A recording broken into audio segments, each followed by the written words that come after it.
Alright, and welcome to the final video for the PleaBargain project introductory lessons on how to get started and how to finish your files. So this video is going to cover what exactly we're trying to establish when we create all of our files and how to publish files.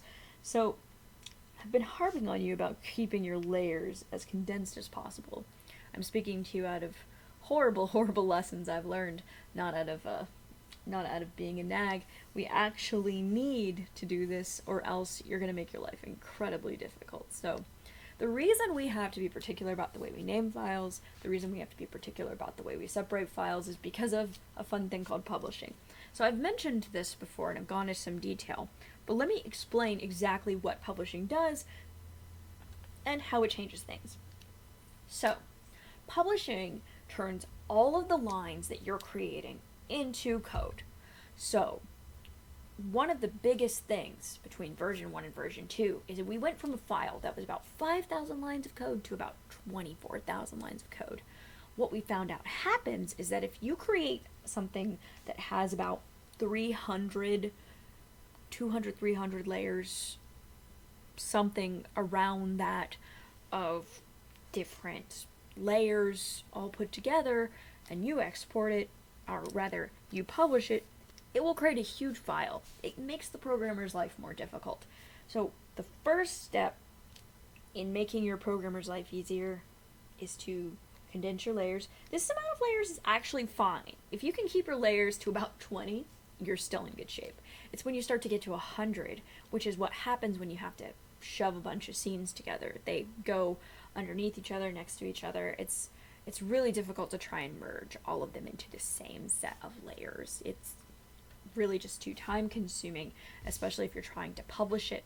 And the trouble here is that unlike most artistic media that we work with, you can't just say, okay, well, I'm gonna export all of these and then throw them in Adobe After Effects, which is a very typical frame of mind to have for animators. Is I'm gonna split up all these scenes and put them together in an editor. You cannot do this with this program. To work in JavaScript, you must export and publish. So as animators, the difficulty here is that if we don't keep our layers minimal, we cannot double check our files.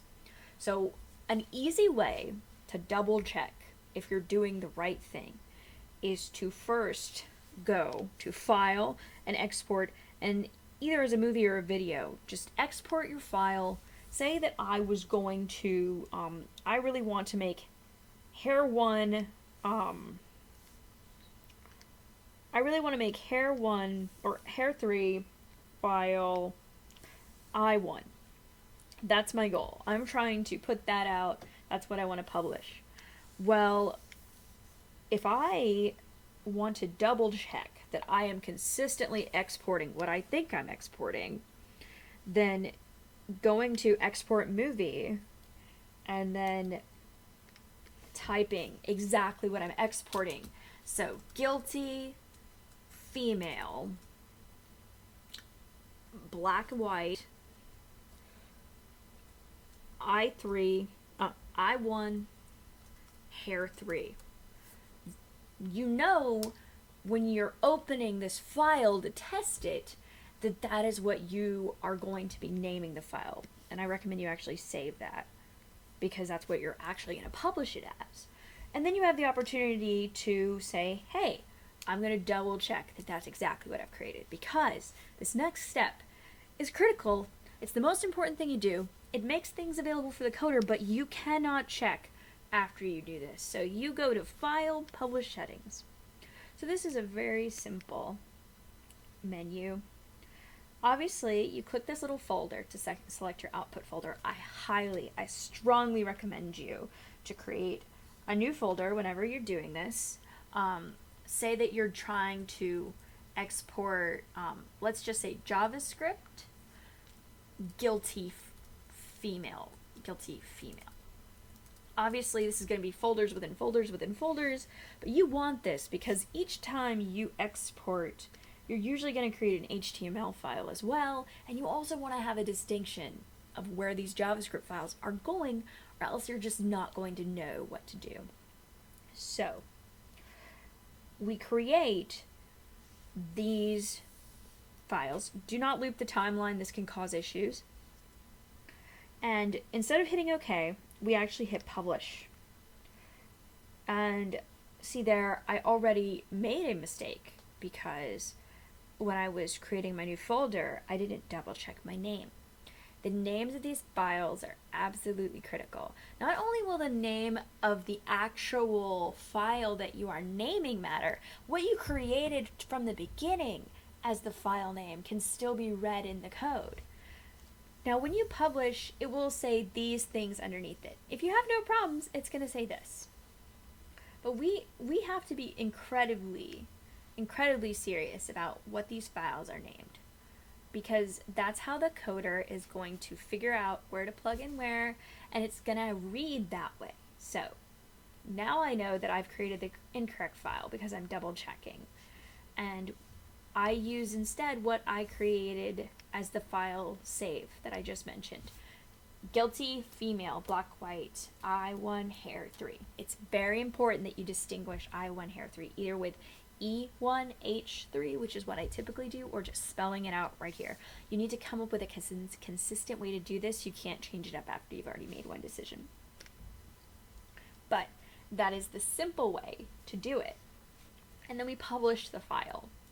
Now, the difficulty here is that there are a few ways you can go wrong when publishing. So sometimes if you hide or lock a layer, it won't show up. Sometimes it will. I've had both scenarios happen. So sometimes even just turning these layers off has not been enough for my ability to get the correct folders out. So what I often have to do is go in, delete the files that I'm not rendering out, and then render them. Obviously, hopefully, locking them and turning them off and going to the setting, include hidden layers, and then unchecking it will fix this problem. But the safest thing you can do for yourself is to just outright delete the layers. I've had assets that were hidden with that box unchecked show up. Animate has had a few different versions. Hopefully it's just a fluke, but the easiest way to make sure you're not going to publish something that you don't want there is to actively delete that asset, because the most important thing is that you're uploading the different versions. Otherwise, all the character customization things you've done, all that extra work to make the character an avatar creator, they're just not going to affect anything. So, yes, anyway, that is the publish system. The amount of ways that can go wrong are very large. And the worst part, let me show you why you cannot double check these files. I know I say that they're just code and that, you know, that sounds simple enough, but let me show you for sure. When you render these files out, here are the files that I just rendered.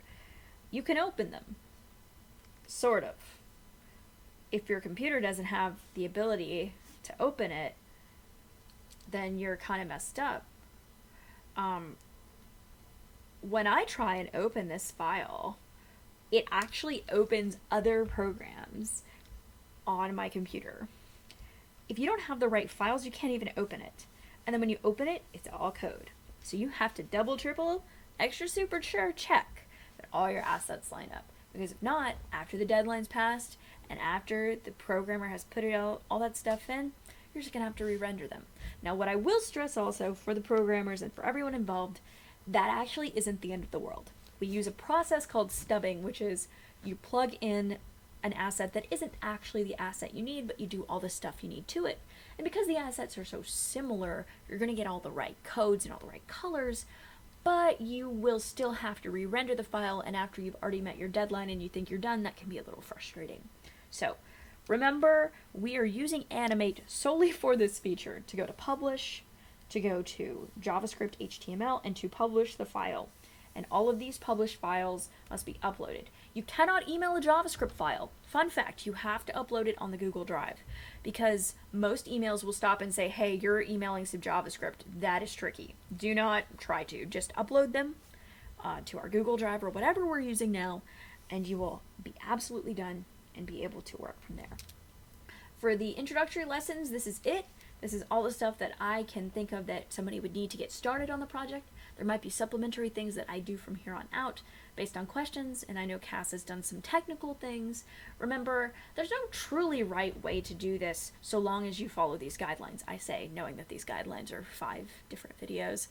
Don't feel too stressed, because so long as you're separating your layers, you're creating a system where you have supervisor revisions and getting approval at every step, then your work will come out just fine, and you'll create a product that looks good and will be exactly what the people asking for you need.